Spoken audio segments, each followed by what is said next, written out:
क्या आपने कभी कयामत की आवाज सुनी है?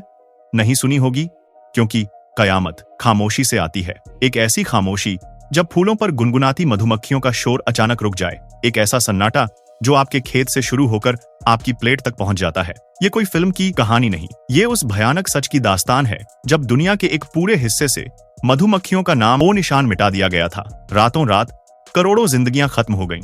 वो देश जो मधुमक्खियों के लिए धरती का स्वर्ग माना जाता था, एक ही झटके में उनका कब्रिस्तान बन गया। साइंटिस्ट्स ने हाथ खड़े कर दिए, सरकार ने हार मान ली और पूरी दुनिया ने मान लिया कि अब सब कुछ खत्म हो चुका है। लेकिन ठीक 1 साल बाद उसी बर्बादी की राख से एक ऐसा चमत्कार पैदा हुआ जिस पर आज भी साइंस यकीन नहीं कर पा रहा है। जो नतीजे सामने आए वो इंसानी समझ से परे थे। आखिर कौन था वो अनदेखा कातिल जिसने एक पूरे कॉन्टिनेंट को घुटनों पर ला दिया? उस 1 साल के अंधेरे में ऐसा क्या हुआ जिसने तबाही को तरक्की में बदल दिया? और वो कौन सा राज है जो ऑस्ट्रेलिया ने उस बर्बादी के मलबे से ढूंढ निकाला? एक ऐसा राज जो शायद हम सबकी आने वाली कल को बचा सकता है। चलिए पर्दा उठाते हैं उस कहानी से जिसने दुनिया को हिलाकर रख दिया। लेकिन आगे बढ़ने से पहले हमारी आपसे एक छोटी सी रिक्वेस्ट है कि अगर आप हमारे चैनल पर पहली बार आए हैं तो प्लीज इसे सब्सक्राइब जरूर कर लीजिए, और अगर वीडियो पसंद आए तो उसे लाइक करना मत भूलिएगा। दुनिया भर में मधुमक्खियों का संकट। दोस्तों, इसकी गहराई में जाने से पहले हमें ग्लोबल पिक्चर देखनी होगी। पिछले कई दशकों से पूरी दुनिया में मधुमक्खियों की संख्या तेजी से घट रही है। अमेरिका से लेकर यूरोप और एशिया तक बीकीपर्स यानी मधुमक्खी पालक परेशान हैं। अमेरिका में तो कुछ सदियों में 40% तक मधुमक्खियों की कॉलोनीज गायब हो जाती हैं। वहां के बादाम के किसानों को हर साल अरबों डॉलर खर्च करके मधुमक्खियां पॉलिनेशन के लिए रेंट पर लेनी पड़ती हैं। चीन के कुछ इलाकों में हालत इतने खराब हैं कि लोगों को हाथों में छोटे छोटे ब्रश लेकर फूलों को पॉलिनेट करना पड़ रहा है। यूरोप में कीटनाशक, क्लाइमेट चेंज और जंगल की कटाई ने मधुमक्खियों का घर छीन लिया है।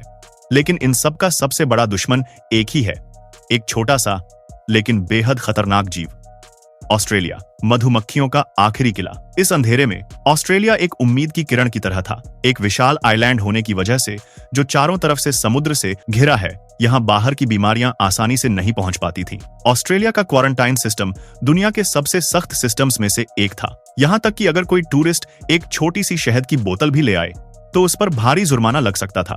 इस सुरक्षा कवच की वजह से 2022 से पहले ऑस्ट्रेलिया में 5,30,000 से ज्यादा कमर्शियल बी हाइव्स थे। यहाँ का मनुका हनी तो लिक्विड गोल्ड कहलाता था। दुनिया भर में ऑस्ट्रेलियन मधुमक्खियां गोल्ड स्टैंडर्ड मानी जाती थीं, क्योंकि वो एक जानलेवा बीमारी से आजाद थीं। लेकिन जिसका डर था, आखिरकार वही हुआ। दुश्मन की दस्तक, वरोआ माइट का हमला। जून 2022 ऑस्ट्रेलिया के न्यूकैसल पोर्ट पर एक छोटा सा लाल रंग का कीड़ा देखा गया। ये रेत के दाने से भी छोटा था। जब इसकी जांच हुई तो पूरे देश में सन्नाटा छा गया। ये कोई और नहीं बल्कि मधुमक्खियों का सबसे बड़ा दुश्मन था, वरोआ डिस्ट्रक्टर माइट। इसका नाम ही इसकी पहचान है, डिस्ट्रक्टर यानी विनाशक। ये खबर ऑस्ट्रेलिया के बीकीपिंग वर्ल्ड के लिए 9/11 जैसी थी, एक ऐसा मोड़ जहां से वापसी का कोई रास्ता नहीं था। वरोआ माइट एक ऐसी मौत की सजा है जिससे बचना लगभग नामुमकिन है।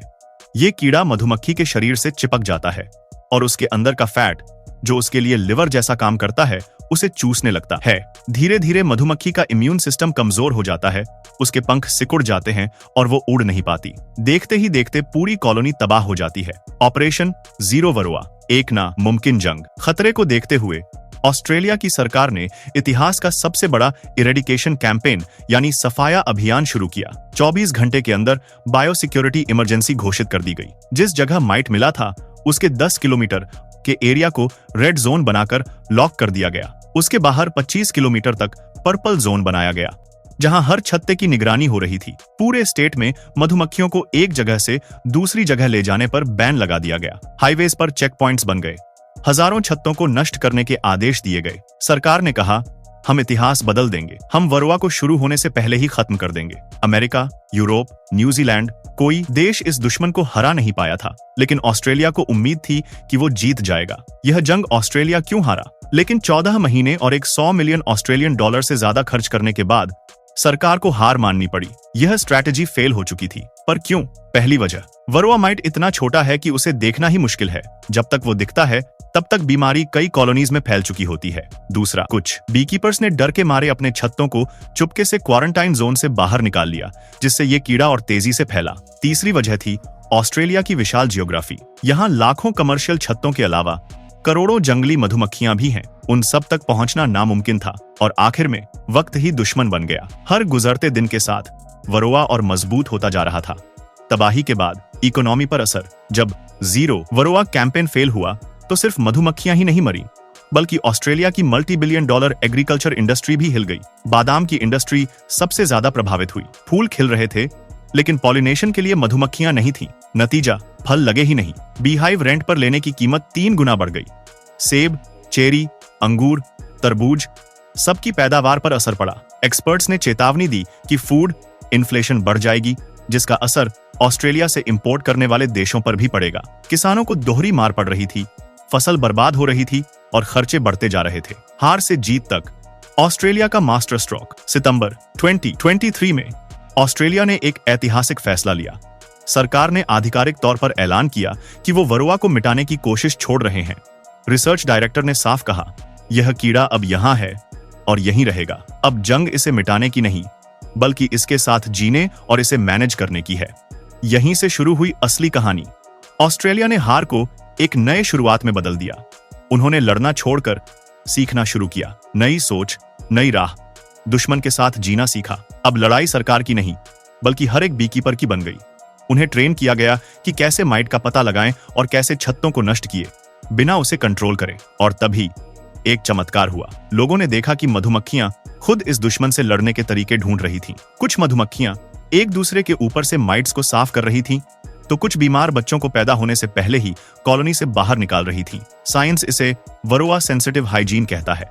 रिसर्चर्स ने तुरंत ऐसी ही फाइटर कॉलोनीज से क्वीन बीज को ब्रीड करना शुरू कर दिया, ताकि आगे आने वाली पीढ़ियां इस बीमारी से लड़ने की क्षमता के साथ पैदा हों। साथ ही टेक्नोलॉजी एक नए साथी की तरह सामने आई। छत्तों के अंदर सेंसर्स लगाए गए जो टेम्परेचर, ह्यूमिडिटी और माइट्स की संख्या का रियल टाइम डेटा भेजते थे।